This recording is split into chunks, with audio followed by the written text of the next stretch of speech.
So we are going to talk about the Planet Fitness situation, right? With a woman saying she went to the restroom, there was a man in there shaving, and then she canceled her membership. And why is a man with a thing in the women's restroom? Like, you have to, well, it is 2024, so it makes sense why you gotta reiterate the body part and everything in the conversation and in the statement, because anybody could claim to be whatever gender they want to be. That is the time and the space that we live in, and it, whether we agree, whether we don't agree, it is what it is, and it is part of how our society is. Is it a new norm? No, maybe not. Will it become the new norm? Who knows? But the thing is this, right? This person, this woman, she felt uncomfortable. She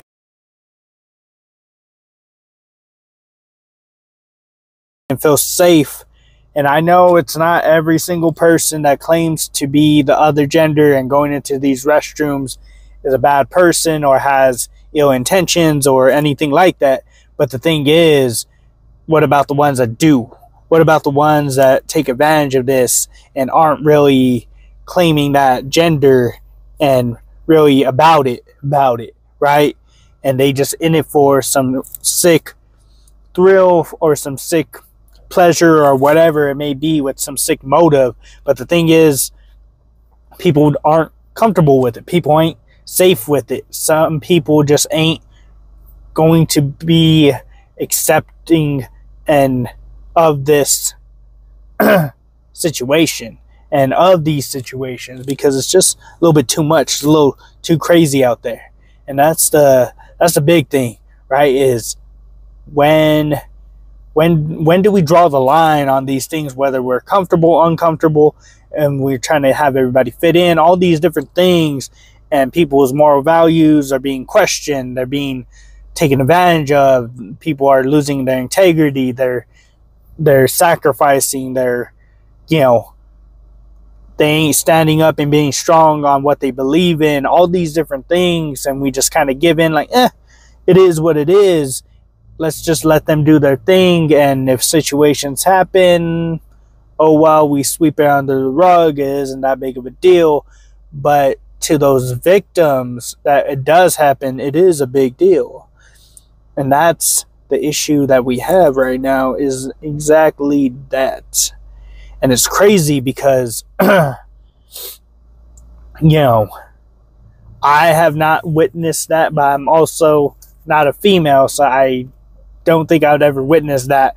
But, I have been at places where there's co-ed restrooms, kind of. I've never been in a co-ed restroom where it's multiple stalls and stuff like that. I know they exist. A little weird. I would feel uncomfortable. Probably would never use it. But that's the thing. It's becoming the new norm in so many places, like schools, all gyms, all these different things, right? And it's crazy because we just have to be accepting of it and just be like, yeah, it's cool. We all on board for it. Just let them do their thing. Ain't nobody getting hurt. Nobody getting, not hurting nobody.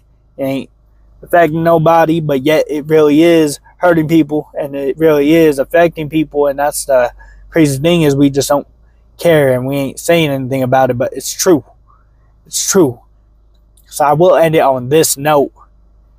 I understand acceptance. I understand accepting people. I understand all of that. But also in the same boat is, it can't just be one-sided. We need to be able to be compassionate and be loving and be, empathetic with people. But also, like, it doesn't mean that we need to sacrifice or give up our own moral values and our integrity and everything just for the sake of making somebody else happy. That's not how it works. Because why only care for others when nobody caring for you? I'm not trying to be like we need to be selfish, but sometimes we might have to be a little bit selfish with our moral values, but still try to find a way of still showing empathy and sympathy and love to those around us, even when it could be so difficult.